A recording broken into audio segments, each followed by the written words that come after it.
Doodle doodle doodle doodle doodle doodle doodle doodle doodle. Secrets of Sea of Secrets. Greetings, I'm Demonac, and this is a little behind the scenes on Sea of Secrets, Episode 2, The Ugly Mug Inn. I think a couple of people were confused by the start of the episode, which surprised me a bit because I'm so accustomed to the conventions of television series, many of which do something like this, but I guess people don't expect a television series feel from random small YouTubers. A cold open is just an entertainment industry term for a segment of a show which plays before the audience is warmed up by your opening theme or title card. Hypothetically, a person could be tuning in and not even know what show was coming on, though I am assuming you clicked on SOS on YouTube, so I expect you to feel some degree of, this isn't what I expected to see, but to understand that it's part of the show you clicked on. The first episode of Sea of Secrets didn't have one. I needed to introduce the cast and start doing things as quickly as humanly possible because a person clicking on a new series has absolutely zero investment. And I need to get them interested enough in 15 to 30 seconds that they will watch at least the next 30 seconds, and so on. But first episode weirdness aside, I want to start SOS episodes with something a little different. In this case, a flashback to the backstory of one of the characters. And, as a storyteller, that flashback, or whatever else happens in the cold open, should theoretically provide valuable context to at least some part of the following episode. Though, when you first see it, when you come at it cold, the audience would have no idea why I chose to show them this little snippet. Of course, as you probably gathered from later in the episode, this particular memory isn't just from Blue's backstory. This is apparently one of his first memories of waking up in a laboratory floating in a tube, trapped, confused, and then, after being magically put to sleep by one of the racially diverse eye patch dudes, waking up again in the midst of chaos, where the whole place seemed to be coming apart.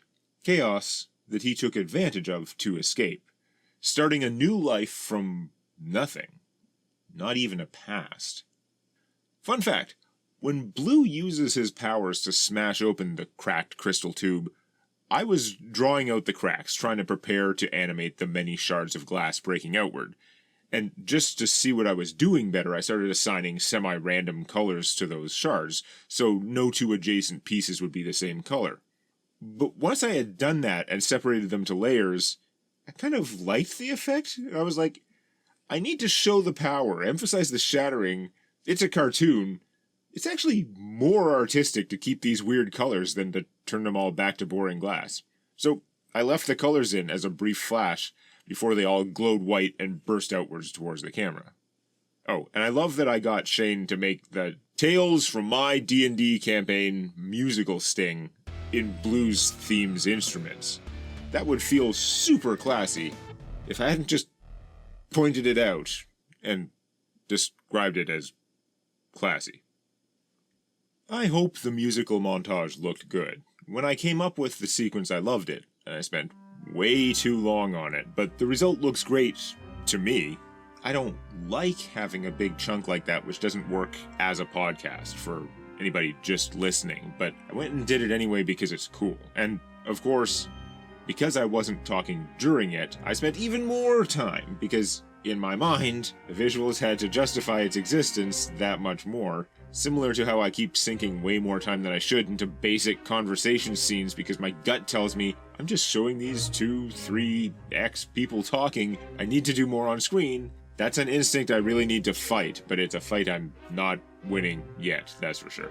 A regular, not extra emotional, conversation should be a place to make up time by animating less, but again, I need to work on that. This montage was the opposite though, and it shows. Describing it wouldn't improve it.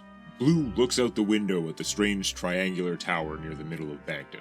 Jinx concentrates, scribbling out notes and drawings by candlelight on the desk of her room, her tongue hanging out as she focuses. She underlines a question about the symbol on one of the mech's shields, then pauses to yawn before buckling down to finish the thoughts before allowing herself to sleep.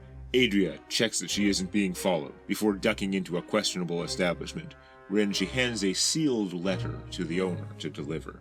Uhumisho sits cross-legged in his room, placing a large, strangely shaped tooth in the middle of a crude circle on the floor. Closing his eyes, he concentrates, and he and the circle glow. A translucent bullet, a land shark, the type of creature that tooth came from, emerges from the circle, growling, then leaps into Misho, where its form dissolves into strands, merging with him and forming the deadly claws of his soul meld. Palor stands in the early light which streams through his room's window, pulling his loose shirt on, which covers the red sun tattoo on the small of his back, matching the one on his left forearm. As the camera pulls back, movement at the bottom draws your attention to the naked form of a woman, seen from behind, as she watches him appreciatively. That's much less cool than showing it. Unless you were vision impaired, or just listening to the show while you do something else, then the descriptive video would really help. Sea of Secrets doesn't stick around in Bankton for long, because I've got to get the plot moving eventually. But the characters did have a little time to screw around, both while waiting the 2 hours for Jagad to be kidnapped, waiting for the meeting with Bayin, and also before calling it a night at the Crystal Umbrella Inn, after the dungeon. So when the game first started, that's actually where they got the exposition scene with the grapefruit, discussing the expedition to the Magic City. I rearranged that both because I settled on just before the rooftop meeting as my favorite place to start, and because I had a million things to draw for episode 1, so I wanted to put off drawing the glowing city in the geode. Also, it makes the grapefruit and the map referenced in episode 1 a bit of a tease, so that viewers might want to keep watching to find out about them. But after that exposition, Jagad was like, I want to squeeze in this one little meeting before the important one in 2 hours. I'll bring Boulder for protection. And Boulder's like, and that gave the PCs a couple hours to do any shenanigans they might have in mind. Uhumisho had theoretically been in Bankton for a few weeks, but the game starts here, so he goes out to take a look around the city. It's an interesting place because the human and halfling population is so mixed, pretty close to half and half. I'm less interested in the individual people than the city itself. As an animist, Uhumisho believes that almost anything you can name has a spirit, a character. A city may not be a literal being that you can talk to, but cities in particular are very much alive. They have circulation, they take in supplies, they produce things, they expel waste. They can expand over time, or sometimes parts of them might die off to rot and become mere skeletons, or perhaps to be reclaimed and grow back anew. That's what I want to get a sense of.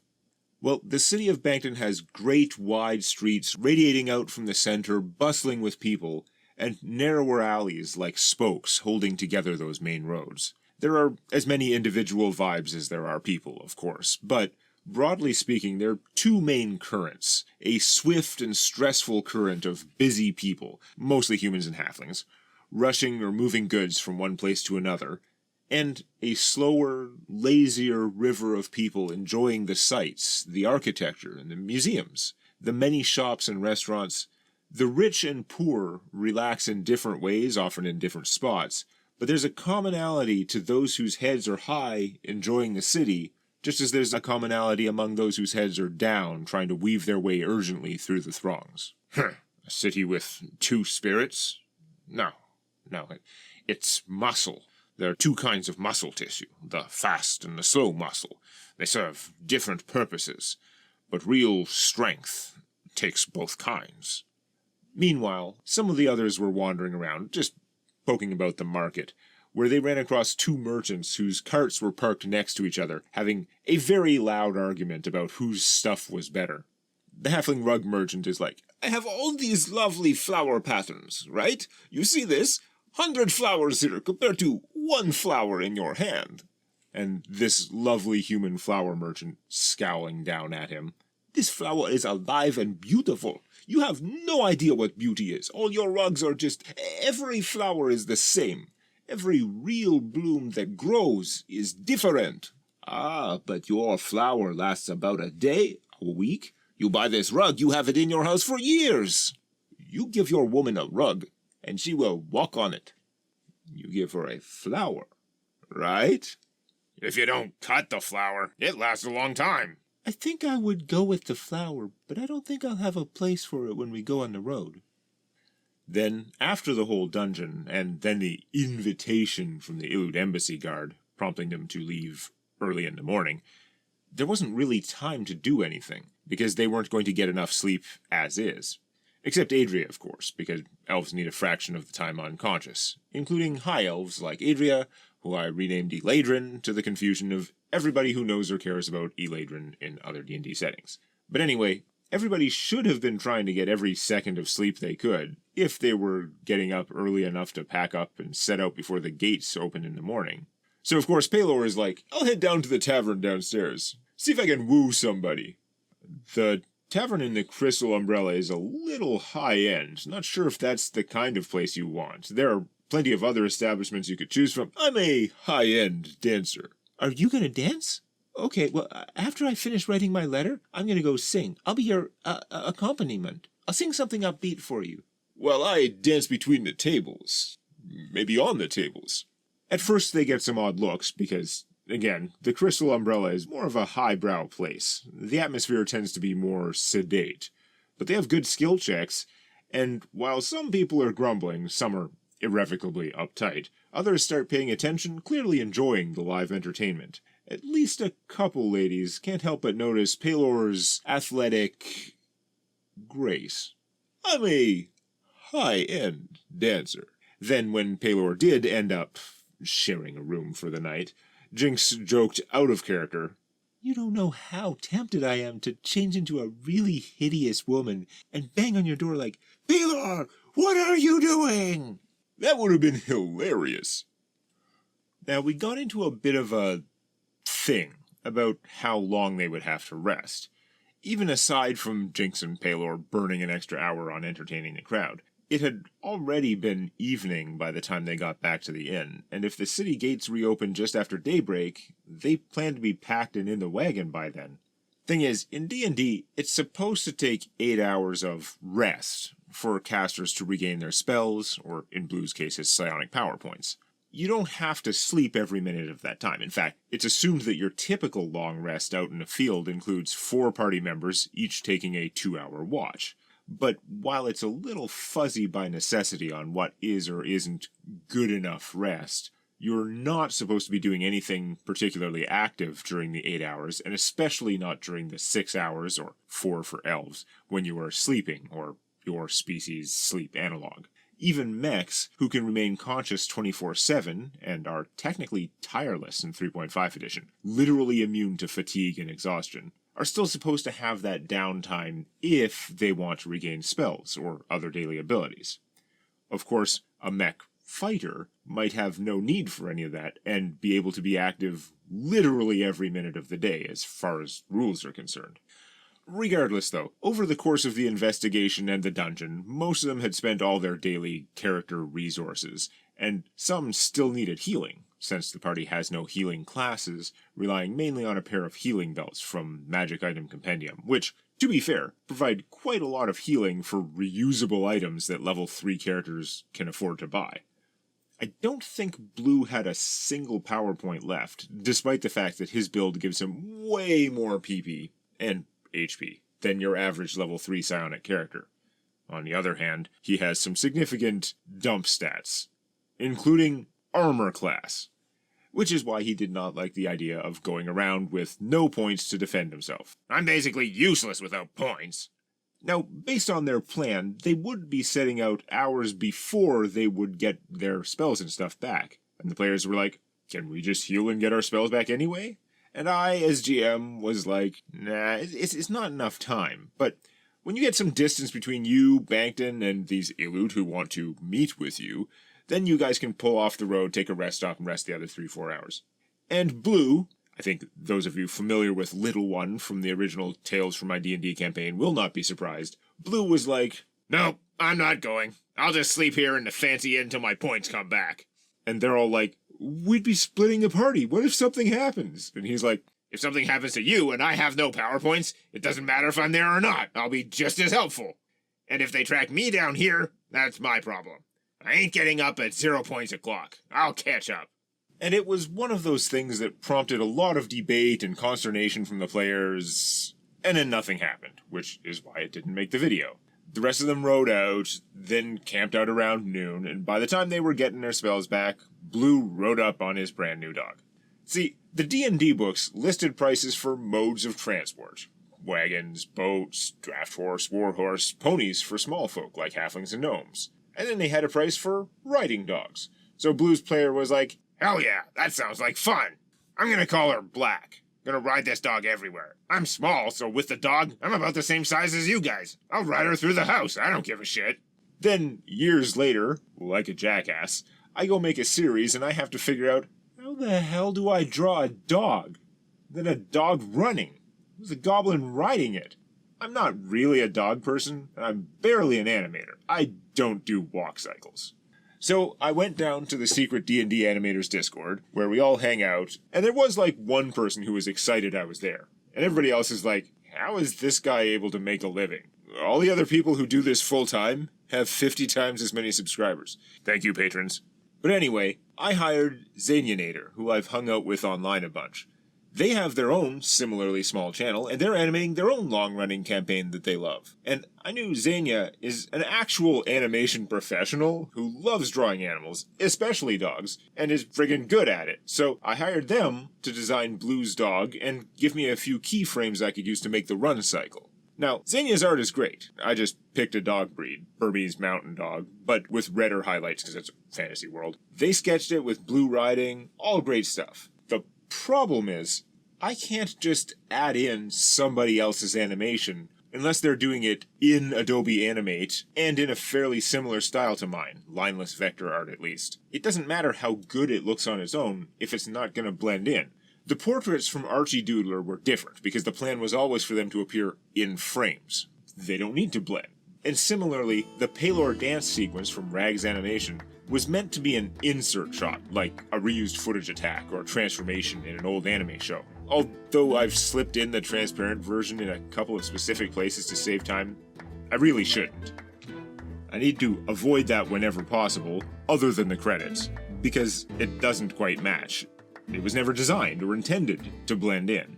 And so I definitely didn't want this dog riding animation to sit awkwardly as a different style. Like that thing in old cartoons where you could tell where the cliff was going to crumble away because the animated part of the cliff doesn't match the background part of the cliff. But that meant, instead of having Xania do the whole animation, which one assumes would be nicer and which would have saved me a ton of time, we could only go part way. Have them design and keyframe it for me, but then I had to trace my own vector art version over top and do the in-betweens myself. The effect is good. It's one of the better animations I have, to the point that it helps distract from my terrible, ugly horses in the travel sequences. But it did take me longer than I hoped and planned to get the right amount of fluidity between the keyframes, add smudge frames, and the extra bounce in the fur and ears to sell the sequence Xania had designed.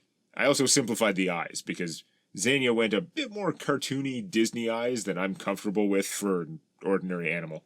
I'm not calling a dog Black in the show, though, because A, I'm not sure the player remembered the name or used it, and B, it could be confusing for people who know the previous series where one of the main characters was called Black.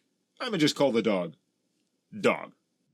I don't remember when I created the Ugly Mug Inn, but it was a long, long time ago. This busy, scruffy inn near the Tark-Laric border. I forgot which side of the border when writing my script and had to edit a map and re-record a line halfway through production when I actually looked at where it was on the high-quality Deathfin setting map. Good food, questionable booze, and a jerkhole owner who will, "We don't serve your kind here," certain less common, less humanoid species of sentient people. Trying to make the eponymous Ugly Mug sign for the Ugly Mug Inn was a bit of a challenge.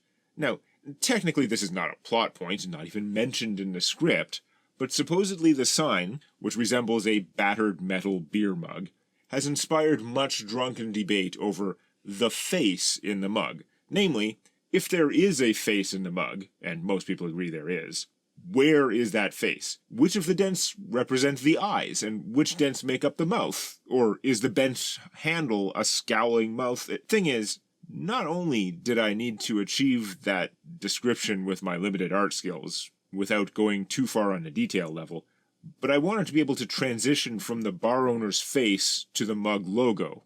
I had planned that from the start, so I had used that dwarf's head at an angle when drawing the image.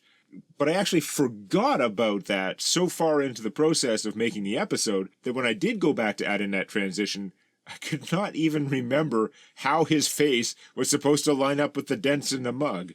Though, I guess that suggests I did a decent job at making a face drunk people could argue about. Now, I had always planned, after the fast-paced first episode, to slow things down, spend some time with the PCs, at least most of them, in SOS number 2, because the stories mean more if you have a chance to connect with the characters. And I'm confident that when people come to the series later, this will feel right.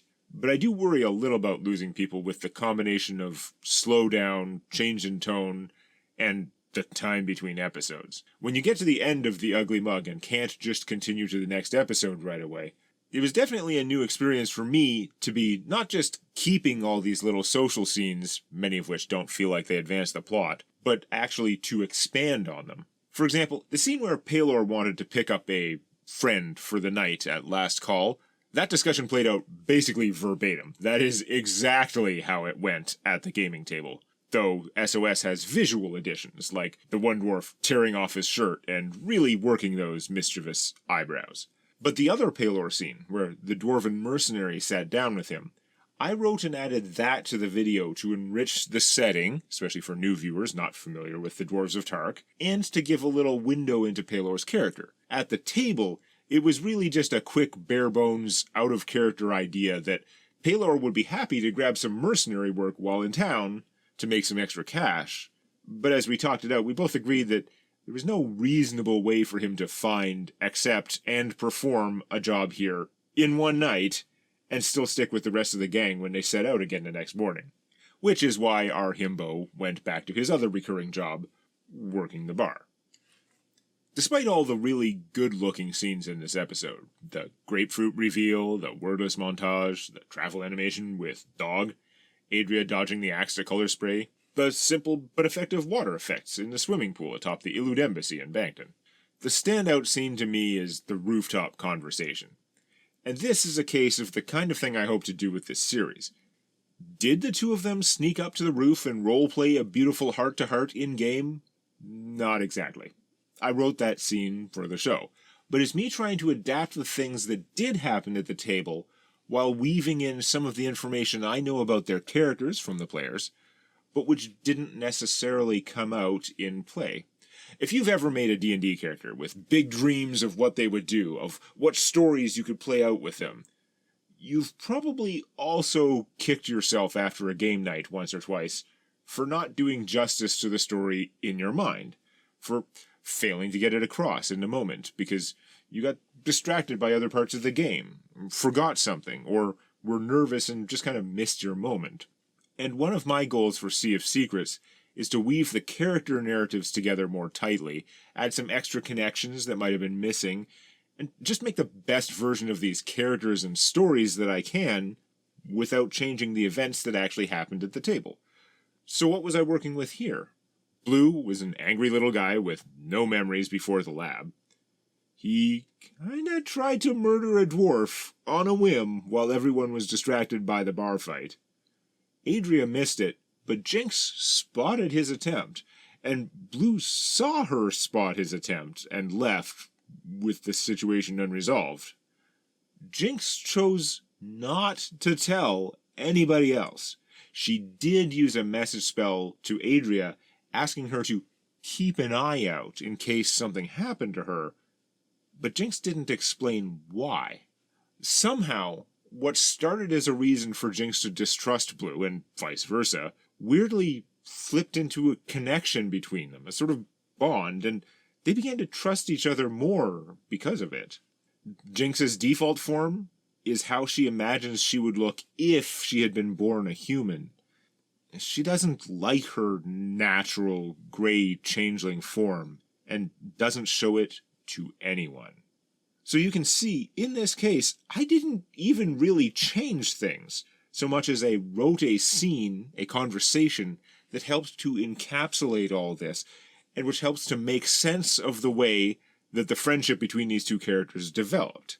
And then I gave it an appropriate setting, and acted it as hard as I could, gave the conversation time to breathe, and maybe help viewers to feel a connection to one or both of them. I'm pretty proud of the result.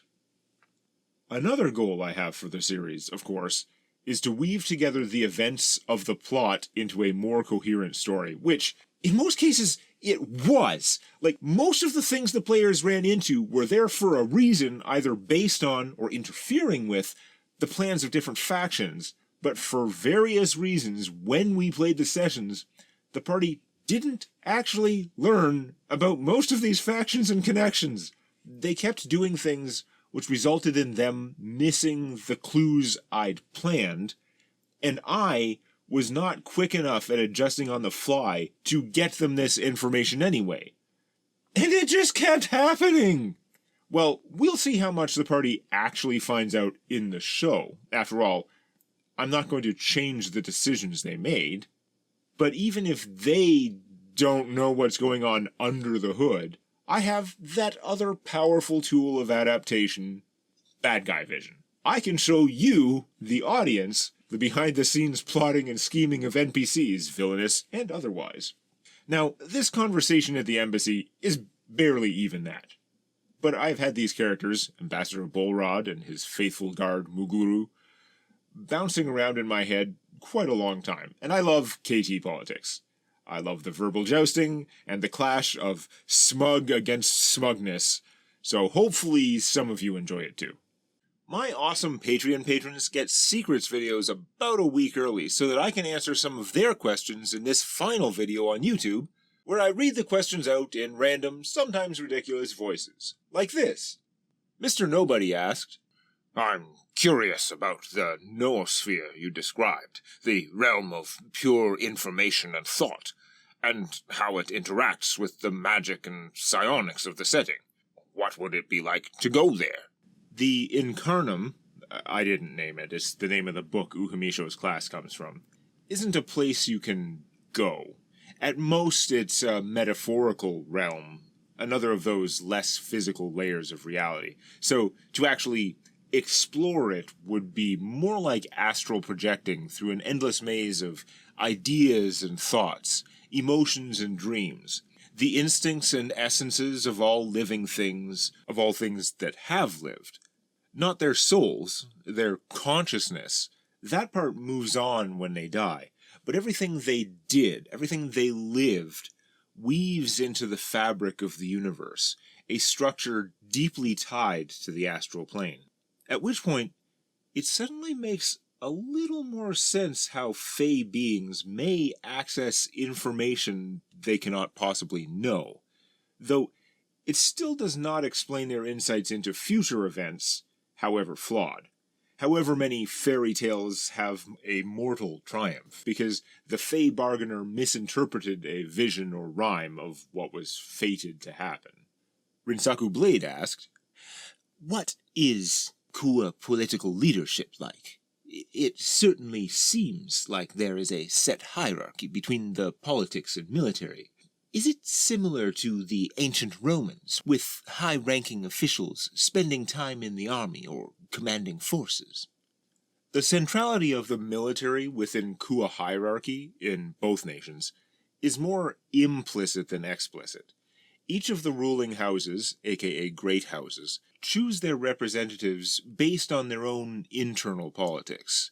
In some clans, fighting, or more likely commanding troops, may be important, but most favor skill in their house's own areas of specialization, always combined with internal political ability, of course. So House Glidul's representative may not be a capable warrior at all, but rather an expert at fabric alchemy, or a particularly sneaky tailor. However, with both the Illud and Diluvians in a perpetual war with one another, the houses who contribute most to either direct combat strength, or to the parts of the economy most critical to sustaining the war effort, their representatives naturally get chosen as the most important ministers, and thus they tend to dominate the council. On the Illud side, House Skolov are the main military experts. They run the Kua version of West Point, and have the strongest tradition as soldiers. House Unon is also a powerhouse, as the expert slave masters and breeders. They are critical to keeping up both the troop numbers and the agricultural laborers. And House Glidul are very strong, even though they are clothiers. The Kolos cloaks aren't as directly important to the underwater war, since even slave regiments will have Kua with them to spot invisible troops. But those alchemical cloaks are still a tremendous prestige item, supplied to important and wealthy Kua, to every scout, every soldier operating on land, and of course, to the monitors. And Glidul's array of other luxury fabrics earn them tremendous wealth, critical to maintaining trade balance with the surface nations, which in turn helps to keep the dwarven weapons flowing in. The Diluvian side works similarly, minus external trade of course, except that their council, who are still running everything, have to answer to the directives and whims of the Emperor, who is selected by the priesthood, usually based on a combination of martial valor, religious fervor, and of course, the will of Blibal, which helps ensure the forever wars that the goddess of slaughter demands. Rinsaku Blade also asked, "What is the political situation between the Illud and the other nations? Do they have any authority to operate within their allies' borders, or do their embassies just work through thinly veiled threats? How did the embassy in Bankton even come to be? It must have been hard to convince people to allow it to be built, to have Kua Toa walking freely around the streets." Nobody serious opposed the Illud embassy in Larik. It's very clear which side of the KT Civil War the surface nations are on, and prior to the conquest of Verandi, Larik was arguably the diplomatic center of the continent. That doesn't mean people were happy to see Illud walking the streets, but they're important allies, and individually pretty dangerous. They are stronger and much tougher than they look, even before the teeth, the fancy gear, etc. And that combination tends to keep incidents to a minimum. Of course, when neighboring Verandi was conquered, cutting off Vistria as well, Larik's many embassies suddenly felt a lot less relevant. The axis of politics on the continent really moved to Tark, Talaris, and Illud, and especially when Larik was forced to sign away their coast to the evil Diluvians in exchange for peace, the importance of the various human nations seemed to have waned. And that's when the Illud started to think of this embassy as a real backwater posting. Plus, the average citizen, not so well informed on world affairs, got a lot less friendly to seeing Kua around, even though these are Illud who hate the Diluvians who actually stole your fisheries, killed your grandpa in the war, or whatever. Larik aside, though, the Illud have strong, though not necessarily friendly, relations with the dwarves of Tark and the elves of Talaris, as well as the Eladrin, but they live in the Feywild, so they're both much less directly affected, and their aid is more logistically limited. They allied with the elves in particular before daring to even launch their rebellion against the Diluvian Empire.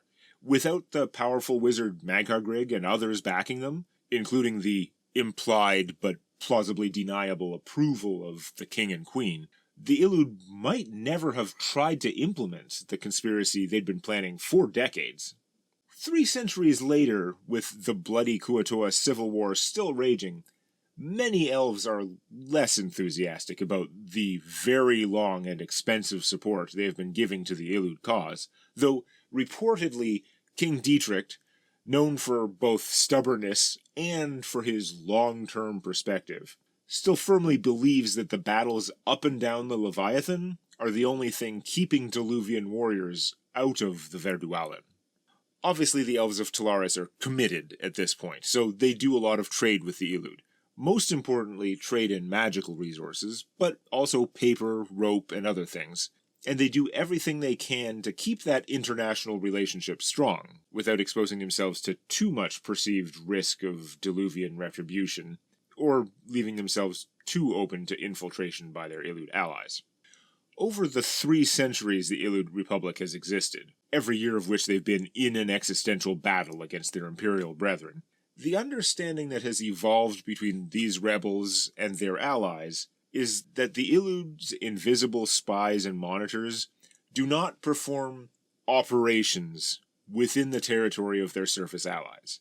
But those silent forces have to be there to counter the Diluvian scouts and monitors who are under no such limitation. Though the understanding is largely unspoken, especially in public, the elves, dwarves, and other surface nations accept that their aquatic allies are spying on them all the time, all over the continent. It's inevitable, as long as the Illud don't take it any further. No infiltration and manipulation of political or military structures, no sabotage, no assassinations. Then the surface dwellers have to consider it the cost of doing business, the cost of protection from their equally invisible enemies. Now, this is pragmatic. It makes sense. But if you think about it for more than 2 seconds, you will see the problem. We know both Illud and Diluvians have these shadowy elite forces. They operate unseen in the cities, on the roads, the ports. They could be almost anywhere. We know that Diluvian spies are not just observing the land dwellers, not just hunting the Illud, but they could also be committing assassinations and sabotage to try to reduce the aid being provided to the Illud.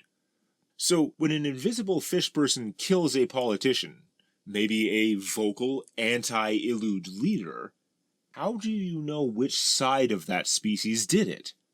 It's probably the bad guys trying to make it look like the good guys did it. But is that true every time it happens? How would you even know? So the whole enterprise hinges on the Allies trusting the Illud not to abuse their trust, which makes for a very uncomfortable situation, even ignoring the constant spying, which is officially not allowed, but which the Illud are definitely doing. Everybody knows that, except for the diplomats on both sides, who are very politely certain that the Illud do not spy on allies. Then there are personal relations, because these groups don't just relate as abstract nations, but as thousands upon thousands of individual Kua, elves, dwarves, humans, halflings, and hundreds of others. To paint with a very broad brush, elves and Illud tends to interact quite formally. Elves tend to be polite and distant, trying to hide their distrust or even distaste that many of them have for a people many of them consider to be monsters. Not because of their scales or their huge toothy maws or the frightening power of their warrior monks.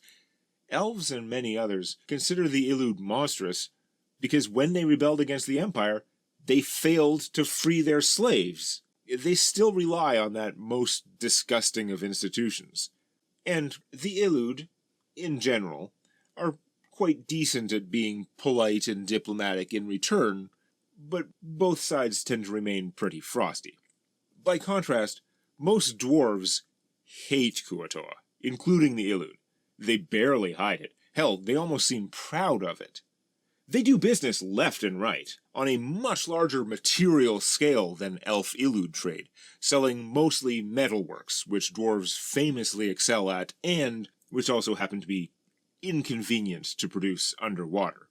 And between that trade in the ports and the Illud military envoys advising and assisting in the protection of dwarven shipping down the Diamond Coast, a higher proportion of dwarves are in frequent contact with the Illud compared to elves.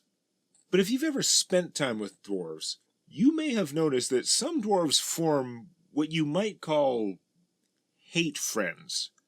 Two dwarves from opposing clans, or who are heated business rivals, or who have explosive arguments about one topic or another, like the old axe or hammer weapon debate, sometimes form a bond over something else they have in common, or even seemingly over their difference, over the arguments themselves.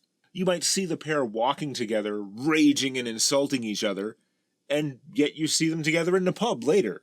and again the next day, and the day after. They might seem almost inseparable. A pair who can drink together loudly or silently with equal companionship. Though Kua don't tend to bond with each other in that particular way. The close contact between Illud envoys and dwarven military, or between merchants of the two species, has resulted in many pairs of Illud dwarf hate friends, which the fish people seem to find quite entertaining, even endearing. It might seem strange to an outsider looking in, but on a personal level, this raw and honest, antagonistic form of relation suits most Illud better than the relentless but shallow politeness of most of their elven allies. Rex asked, Wasn't Olundo the envoy who was assigned down near Ginneron to the Don whose lands were washed over by the Astral Plague? If so, how has he survived the plague? Actually, the envoy present during the Ginneron incident in original TDDC, the one who would have been hit by the plague, was recalled. At least, that's the official word. It's most likely they simply died, but that the Illud government either had no idea why or covered it up, because secrecy is their default state of being. Envoy Olundo would be the replacement for that official, though I believe Bob's warning letter did arrive before Olundo actually arrived in their new post, possibly before they were even appointed to the role. Rex also asked, Are trolls immune to the Astral Plague? If so, then wow. If not, what happened to the two trolls whose jaws were on Little One's shield during the portal explosion? They should have been irradiated, but then the party just released them into the peace bond. It's unclear whether the Astral Plague would just get regenerated away by the Deathfin setting's super trolls, or whether it might mess them up permanently, like some permanent magical, not physical, decay.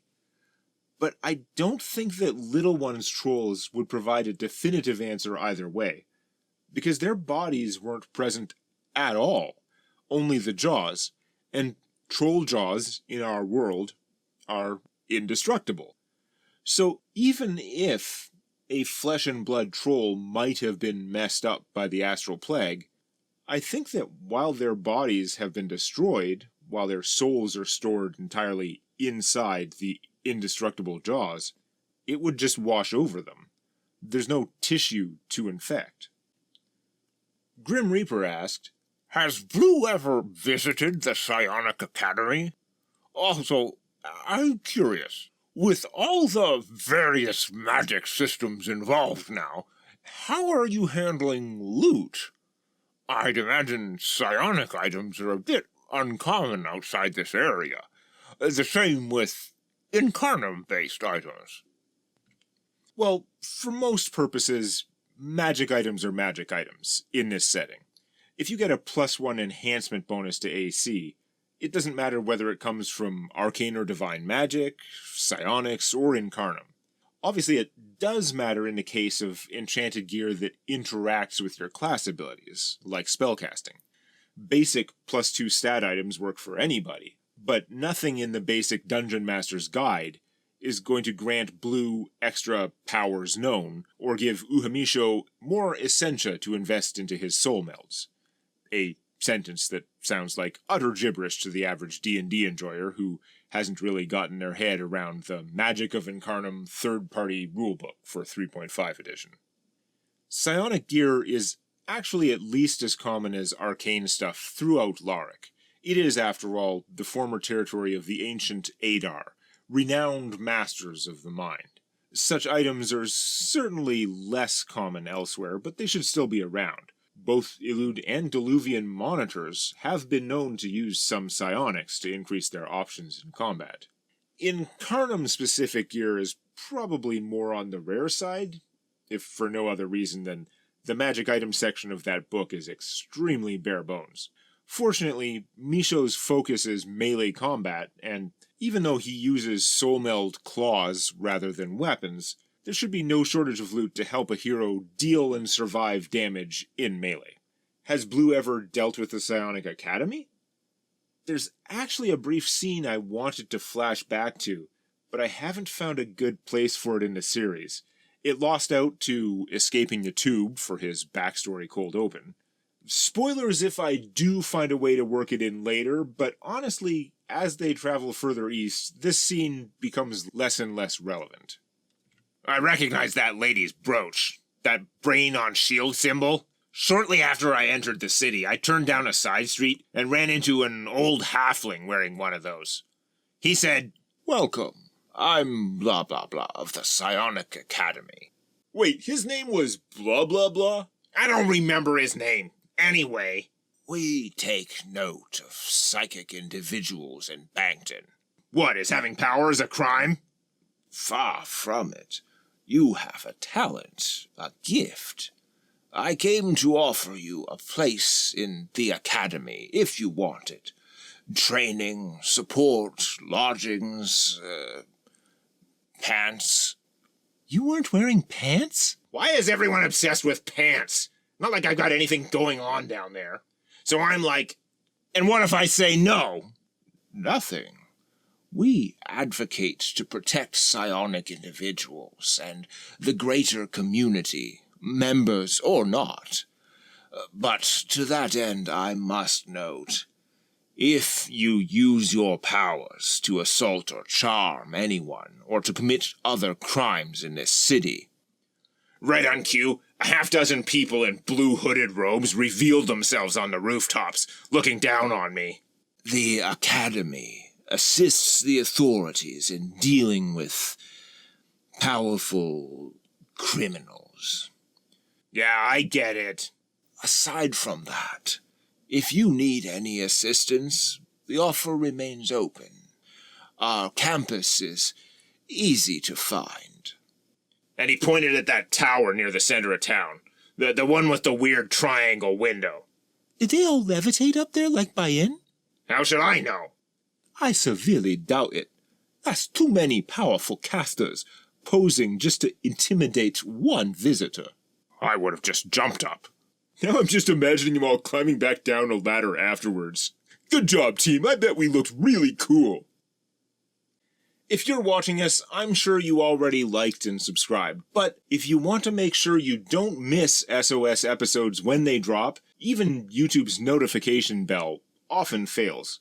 For that extra notification, and whatever random day-to-day posts I make, you could join my Discord with piles of other TDDC enjoyers, or follow me on social media. You can find me on whatever site, Shitter, Blue Sky, Tumblr, etc., by going to demonact.com/name of site, like demonact.com/discord, or demonact.com/threads, all lowercase. Sea of Secrets Episode 3 is coming, funded, as always, by my patrons at patreon.com/demonac. They are the ones who allowed me to make this my full-time job a few years ago. In addition to getting some of their questions answered publicly in these videos, they also get the Strange and Epic Hammer and Smoke D&D campaign podcast, which won't go published till I finish the season sometime in the distant future. Plus, the hopefully ironically named Demonac is Boring Casual Podcast, which is just for patrons.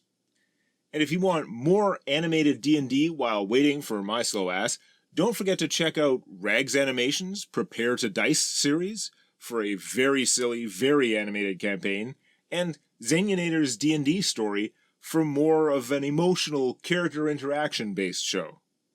Thanks again to all my patrons, with a special shout-out to Aether Mordu, Administrator Orange, Andrew Drake, Alberio, Oust, Aurelius, Bedimir, Bessie, Captain Rook, Brethren, Tarnlin, Critical Hit 20, Darkwood, Dimmin, Dragonloot, Draugr, Earl of Sanguine, Eckardir Thalion, Fey Crossroads, Fireborn, Gator Island, Fright Knight, Gorefiend, General M.O., Nine, Hakoon, Lieutenant Red, Lonito, Lord Avon, Malison Desh, Matt the Mage, Marge Project, MG3D, Norgren, OI1, Olden Man, Overlord Thor, Pedrig of Rooney, Pontus, Quackers, Ramar Ulfist, Retmok, Rex, Rewoot, Skyder97, Stan the Man, Starfall, Cygax, Tambo and June, Toshiro7, Volkfang, Valis, WA Soul, Warsaw, Woodley, and Zombie.